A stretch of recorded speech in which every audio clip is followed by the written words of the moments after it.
Bonjour à tous, bonjour, bien-aimés du Seigneur, j'ose le croire. Aujourd'hui, je décide d'aborder un sujet important, un sujet très important, parce que la plupart de mes amis, voilà, hommes comme femmes, me parlent du célibat, bien sûr. Le célibat, c'est une réalité dans nos sociétés africaines.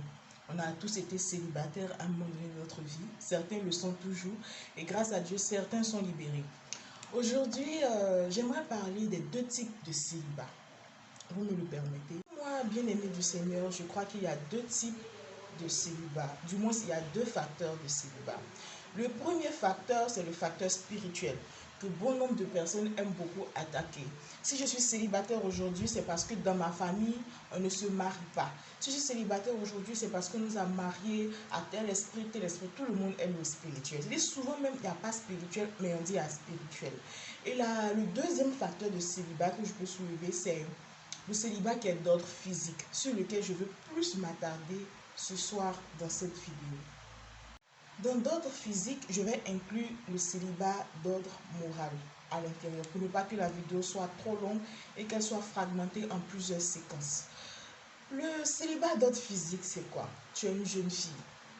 D'après toi, tu te dis être une femme, avoir des valeurs pour attirer un homme. Mais la vieille perruque, ne regardez pas pour moi elle est récente, mais la vieille perruque que tu as sur ta tête, que tu ne changes pas, que tu ne laves pas, tu penses qu'en fait que c'est ça qui va attirer un homme. Laisse-moi te faire comprendre que l'attirance d'un homme est d'abord physique avant d'être comportementale. Je t'explique. Les gens diront que le comportement retient un homme. Il n'y a pas de problème, mais c'est d'abord le physique qui l'attire. Si tu es mal vêti, mauvaise harmonisation des couleurs, vilaine coiffure, tissage qui sent, mais dis-moi, tu vas durer célibataire. Tu as beau réciter tous les grains de chapelet, tu as beau faire, ça ne va pas marcher. Ça ne va pas marcher. C'est bien de rester naturel. Attendez un instant. C'est bien de rester naturel. Et moi, je conseille le naturel aux filles qui sont vraiment belles. C'est bon d'être naturel souvent. Il y a des moments où il faut enlever le fond des teints, il faut enlever le rouge à lèvres, il faut être soft, tranquille, oui. Mais ça ne peut pas être toujours.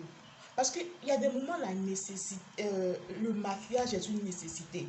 Tu vas au travail, tu vas pour un entretien d'embauche, tu vas pour une prestation, tu dois être bien habillé, tu dois être bien maquillé, tu dois être attirante. On n'a pas besoin de savoir que tu as mal dormi hier. Il faut que la mine soit attirante. Mais tous les jours, sachant que tu as pour objectif un jour de te marier, mais qui n'a qu'à marier ce qui est vilain. On n'a qu'à faire la vérité. Tout le monde aime bonne chose. Et au passage, il y en a qui disent que oui, le maquillage, c'est diabolique. Bon, laissez-moi vous dire que le diable n'a rien créé. Voilà, tout ce qui est beau là, ça vient de Dieu. Donc, que si tu te tresses, tu mets tes mèches, c'est diabolique. Bon, chaque personne a son interdiction. Ce qui peut-être Dieu t'a interdit n'est pas forcément moi ce que Dieu m'a interdit. Tout est une question de relation entre Dieu et nous. Donc, arrêtez cette affaire de naturel. Tu sais que tu n'es pas très belle. Tu as quoi à ne pas vouloir te maquiller? Tu as quoi à ne pas vouloir faire tes ongles? Si tu ne veux pas faire tout ça là, si ta laideur ne te dérange pas, ou bien tu te sens suffisamment belle dans dans cette situation-là, mais sois un peu hygiénique en fait. Il y a des filles qui ne sont jamais allées nettoyer leurs ongles de pied.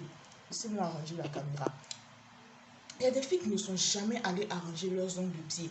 Elles n'ont jamais de gommage de visage. Ça n'existe pas chez elles. Moi, je ne comprends pas. Tu veux attirer qui dans cette laideur-là? C'est pas le jeu, mais c'est de la vérité en fait. Je vais m'attaquer au dernier volet là, qui est le comportement. Il y a des filles qui sont belles. Mèches, on n'en parle pas. Faux ongles, on n'en parle pas. C'est-à-dire que tout ce qui donne grand joli, elles le font.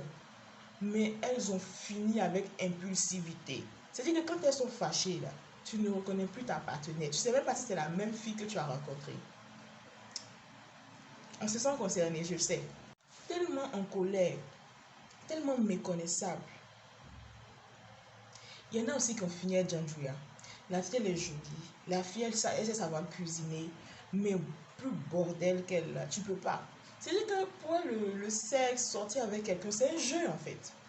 Je ne vais pas trop durer là-dessus.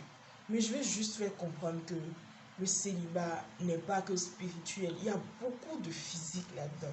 Pour attirer une personne, il y a beaucoup le physique compte. Le comportement aussi compte. La manière compte. tu n'es pas attirante en tant que femme, tu n'es pas attirant en tant qu'homme. C'est difficile. Il y a des gens qui sont tellement, je ne veux pas indexer quelqu'un, mais qui sont tellement classiques dans le style vestimentaire, la manière de faire, que ces personnes-là deviennent banales en fait. Qui dit banal dit ordinaire. Il n'y a rien de spécial, il n'y a rien d'extraordinaire. Ce que je vois en toi, je peux voir ça chez un autre gars en fait. Pourtant, pour toucher le cœur d'une personne, il faut avoir un petit truc en fait. Il faut captiver, il faut avoir ta manière.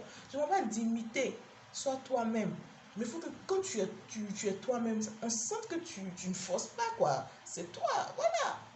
Donc sur ce, je souhaite une bonne soirée, un bon après-midi à tout un chacun, bon temps de jeûne aux chrétiens catholiques surtout, et sachez qu'il y a un Dieu pour tous.